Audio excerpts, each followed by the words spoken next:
नमस्कार दोस्तों, आप सबका कल्चरल इंडिया जय जवान यूट्यूब चैनल में हार्दिक स्वागत है। तो आपके लिए एक सुपर धमाका है। जो छात्र आईटीआई पास कर चुके हैं तो जानिए रेलवे अप्रेंटिस 2023 विद डिटेल किस क्षेत्र में है, कितनी ट्रेड्स की है, कितनी सीटें हैं और सिलेक्शन प्रोसेस क्या है। तो दोस्तों आपको इसके बारे में विस्तार से बताएंगे, तो आप चैनल पर बने रहिएगा ताकि आप इसका लाभ उठा सको और इसके बारे में जानकारी प्राप्त कर सको। तो कंटिन्यू बने रहिएगा दोस्तों।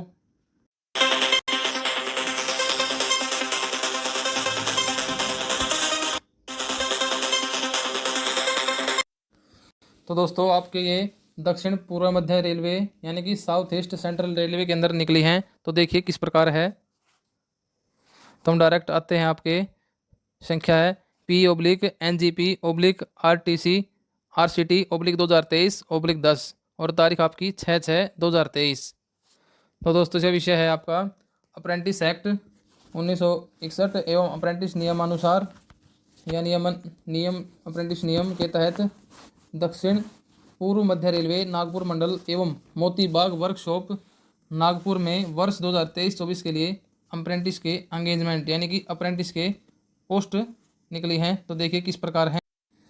नंबर 1 आ गया आपका दक्षिण पूर्व मध्य रेलवे नागपुर मंडल एवं Moti Bagh workshop Nagpur apprentice act 1961 के अंतर्गत निम्नलिखित नामिक ट्रेडों व अप्रेंटिस के पद में एंगेजमेंट के लिए पात्र उम्मीदवारों से www.apprenticeship.india.gov.in पर वेबसाइट पर दिनांक 8/6/2023 से 7/7 रात 11:59 तक ऑनलाइन आवेदन आमंत्रित किए जाते हैं। तो दोस्तों अब इसकी डिटेल है। अब इसकी नागपुर मंडल की इस्टेब्लिशमेंट कोड आपका E0520270269 अब आपका सीरियल नंबर है, ट्रेड है, नंबर ऑफ स्लॉट्स हैं।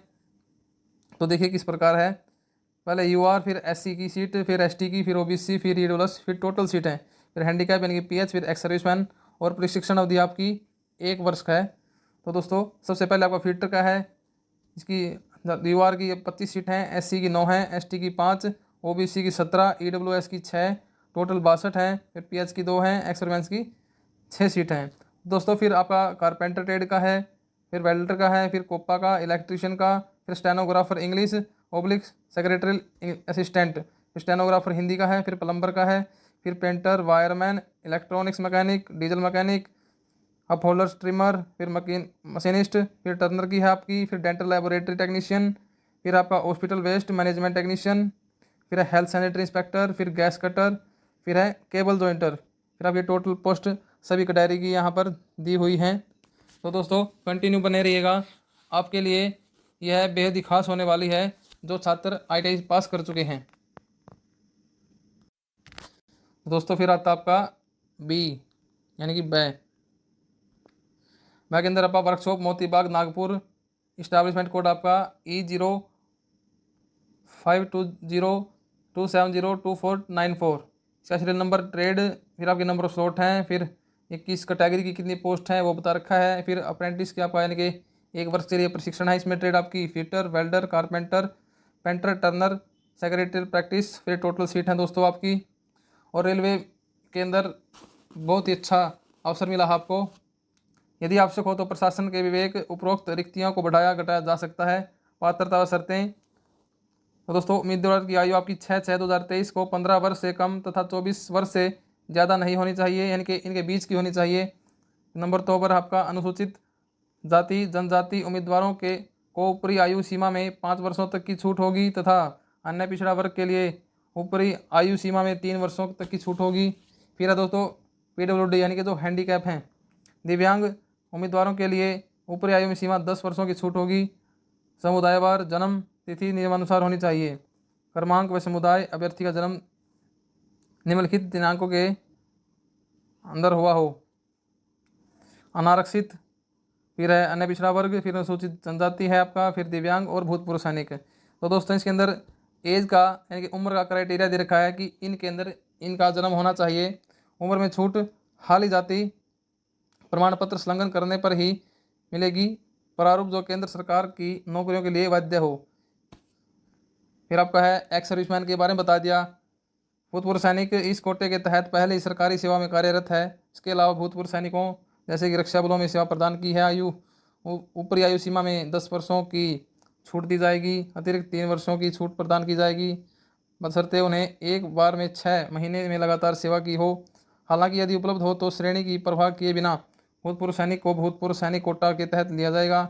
यदि सामान्य कोटि में रिक्तियों उपलब्ध न होने पर केवल उन विशेष समुदायों से संबंधित भूतपूर्व सैनिक जिनकी रिक्तियां उपलब्ध हैं भूतपूर्व सैनिक के कोटों के अंतर्गत विचार किया जाएगा। इनकी शैक्षणिक योग्यता है, उम्मीदवार को मान्यता प्राप्त 10वीं कक्षा की परीक्षा या इसके समकक्ष +2 परीक्षा या कम से कम औसतन 50% अंकों के साथ पास किया होना चाहिए और उम्मीदवारों के पास अधिसूचित ट्रेड में national council for vocational training द्वारा जारी नेशनल ट्रेड सर्टिफिकेट या उसके पास national council for vocational training state council for vocational training द्वारा जारी किया गया अंतिम प्रमाण पत्र हो। उम्मीदवार के पास अधिसूचना की तारीख अर्थात 6/6/2023 को उपरोक्त आवश्यक योग्यताएं होनी चाहिए, तो ही वो अपना फॉर्म भर सकता है। तो दोस्तों बात यह सिलेक्शन प्रोसेस, जो जैसे कि बताया भी गया आपको कि क्या सिलेक्शन प्रोसेस रहेगी। चयन प्रणाली यानी चयन का तरीका, अधिसूचना के तहत आवेदन करने वाले सभी उम्मीदवारों की तैयार मेरिट सूची के आधार पर यह चयन किया जाएगा।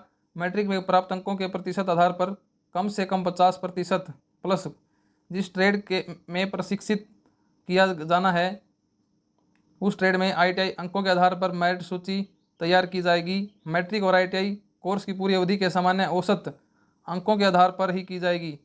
मैट्रिक और ITI कोर्स की पूरी अवधि के सामान्य औसत अंकों के आधार पर पैनल तैयार होगा। मैट्रिक के प्रतिशत की गणना उम्मीदवारों द्वारा सभी विषयों में प्राप्त अंकों के आधार पर की जाएगी, न कि किसी एक विषय या विषयों के समूह के आधार पर। ITI अंकों के प्रतिशत की गणना NCVT/SCVT द्वारा जारी अंतिम नेशनल ट्रेड सर्टिफिकेट में उल्लिखित ट्रेड के सभी सेमेस्टर के अंक तालिका में उल्लिखित औसत अंकों के आधार पर की जाएगी। फिर आपका दोस्तों माध्यमिक शिक्षा बोर्ड, आंध्र प्रदेश सार्वजनिक परीक्षा बोर्ड, केरल आदि के उम्मीदवारों के SSC के अंकों के प्रतिशत की गणना हेतु दक्षिण पूर्व मध्य रेलवे नागपुर मंडल द्वारा उम्मीदवारों के प्राप्त अंक ग्रेड के मध्य बिंदु के लिए जाएंगे। उम्मीदवार द्वारा दिए गए सभी विषय में प्राप्त ग्रेड के मध्य बिंदुओं को प्राप्त करने के बाद औसत की गणना की जाएगी। तो दोस्तों इस प्रकार इन्होंने अपने ओर से पूरे सिलेक्शन प्रोसेस बताया हुआ है। आपको इसकी डिटेल हमारे डिस्क्रिप्शन बॉक्स में टेलीग्राम चैनल का लिंक दिया है, वहां जाकर पढ़ लेना। तो आगे चलते हैं। प्रशिक्षण एवं स्टाइपेंड वजीफा। सेंट्रल अप्रेंटिस काउंसिल द्वारा जारी मानक पाठ्यक्रम के अनुसार प्रशिक्षण को विनियमित किया जाएगा।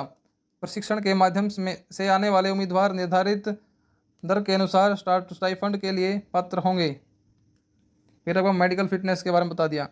एक व्यक्ति अप्रेंटिस अधिनियम 1961 और अप्रेंटिसशिप नियम 1992 समय समय पर संशोधित के तहत प्रशिक्षित होने के लिए पात्र होगा यदि वह उपरोक्त अधिनियम में निर्धारित शारीरिक फिटनेस के न्यूनतम मानकों को पूरा करता है। फिर है दोस्तों आपका भूतपूर्व सैनिक का है।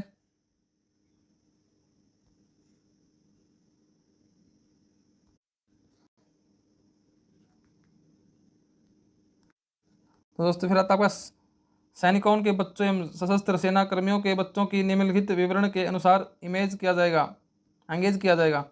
कई शांति के समय मारे विकलांग लोगों सहित मृतक विकलांग भूतपूर्व सैनिकों के बच्चे, फिर भूतपूर्व सैनिक के बच्चे हैं, फिर नौकरी जवानों के बच्चे, नौकरी पेशा जवानों के बच्चे या नौकरी पेशा अधिकारी के बच्चे, फिर भूतपूर्व सैनिक। तो दोस्तों जो उम्मीदवार भूतपूर्व सैनिकों और सशस्त्र बलों के कर्मियों के आरक्षण का लाभ लेना चाहते हैं उन्हें निर्वहन प्रमाण पत्र, भूतपूर्व सैनिक और सशस्त्र बलों के कर्मियों के बच्चे के मामले में उन्हें उनके माता पिता के निर्वहन प्रमाण पत्र या सशस्त्र सेना के अनुप्रमाण पत्र दस्तावेज जैसा भी मामला हो सत्यापन के समय प्रस्तुत करना होगा। दोस्तों फिर ये आपके जो PWD के दिव्यांग हैं उनके लिए फिटनेस के मानक हैं। यहाँ पे इन्होंने सभी अपने बिंदु रखे हैं। फिर प्रशिक्षण का अनुबंध है, यानी कि कब तक नामित ट्रेड में अप्रेंटिस प्रशिक्षण शुरू करने से पहले चयनित उम्मीदवार को निम्नलिखित प्रावधानों के साथ अप्रेंटिस प्रशिक्षण का अनुबंध करना होगा। तो दोस्तों इन्होंने अपने नियम और शर्तें रखे हैं, क्या है किस प्रकार है ये आप सब पढ़ लेना। फिर महत्वपूर्ण सामान्य निर्देश, आवेदन केवल निम्नलिखित वेबसाइट के माध्यम से ही करें। वेबसाइट का पता आपका www.apprenticeshipindia.gov.in पर उपलब्ध है। फिर है आपका रेलवे में प्रशिक्षण देने से प्रशिक्षण के सफल समापन के बाद रेलवे में उनके समावेशन के लिए उम्मीदवारों को कोई अधिकार नहीं होगा। श्रम मंत्रालय द्वारा 15/7/1992 को अधिसूचित शिक्षुता नियम 1994 के अनुसूची वी के पैरा 10 के अनुसार नियोक्ता के लिए प्रशिक्षण अवधि की समाप्ति पर उसके प्रतिष्ठान में अप्रेंटिस को किसी भी रोजगार की पेशकश करना अनिवार्य नहीं है या नहीं होगा। तो दोस्तों इसने बताया कि आप रेलवे से अप्रेंटिस करने के बाद वहाँ रोजगार का दावा नहीं कर सकते, केवल 1 वर्ष के लिए आपको चुना जाएगा। तो दोस्तों इन्होंने साफ साफ कह दिया है कि आप स्वयं देख सकते हैं, एंगेजमेंट के बारे में कोई पत्राचार नहीं किया जाएगा। किसी भी प्रारूप में की गई कन्वेंसिंग उम्मीदवार को अयोग्य कर देगी और इस मामले में कोई भी पत्राचार नहीं किया जाएगा। इन्होंने सारे अगले पॉइंट बताए हैं, तो आप इनको ध्यान से पढ़ लेना। रेलवे प्रशासन किसी भी मुद्रण त्रुटि के लिए जिम्मेदार नहीं होगा, यानी कि अपने ओर से हमें अपने सारे डॉक्यूमेंट्स बिल्कुल ओके करके जाना है, एक एक चीज़ को ध्यान से लेके। आगे कहता है, यदि कोई प्रशिक्षु अप्रेंटिस प्रशिक्षण को बंद कर देता है और वैध कारणों के बिना अपने अनुबंध के अनुसार दायित्वों को पूरा करने में विफल रहता है, तो उसे भुगतान की गई वृत्ति प्रशिक्षण की लागत और ऐसे अन्य लागतों को वापस करना होगा जो रेलवे प्रशासन द्वारा नियमों के अनुसार निर्धारित किए जा सकते हैं। इस संबंध में रेलवे प्रशासन का निर्णय अंतिम और बाध्यकारी होगा। फिर प्रशिक्षुओं के लिए रेलवे द्वारा कोई आवास प्रदान नहीं किया जाएगा, उन्हें अपनी स्वयं की व्यवस्था करना होगा। तथापि पात्र उम्मीदवारों की अंतिम सूची को अंतिम रूप देने के लिए अत्यंत सावधानी बरती जाएगी। किसी भी निरीक्षण के मामले में प्रशासन को किसी भी सत्र पर परिवर्तन करने का अधिकार है और प्रशासन का निर्णय अंतिम होगा। आवेदन समाप्ति के अंतिम दिनांक पूर्ण रूप से भरे गए ऑनलाइन आवेदन को केवल ऑनलाइन प्रक्रिया से दिनांक 8/6/2023 से 7/7/2023 को 23:59 यानी 11:59 बजे तक ही स्वीकार किया जाएगा। कृपया आवेदन की दैहिक फिजिकल प्रति इस कार्यालय को न भेजें। टिप्पणी, किसी संशय विरोधाभास की स्थिति में अधिसूचना की अंग्रेजी प्रारूप ही मान्य होगी। आपके साइन है जो कि होगा जारी है। वरिमंडल कार्मिक अधिकारी दक्षिण पूर्व मध्य रेलवे नागपुर दिनांक 6/6/2023 प्रशांति नाइक।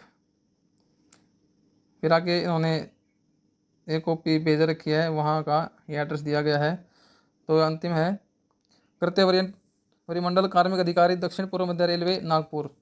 तो दोस्तों आप लोगों के लिए अप्रेंटिस करने का यह सुनहरा अवसर है।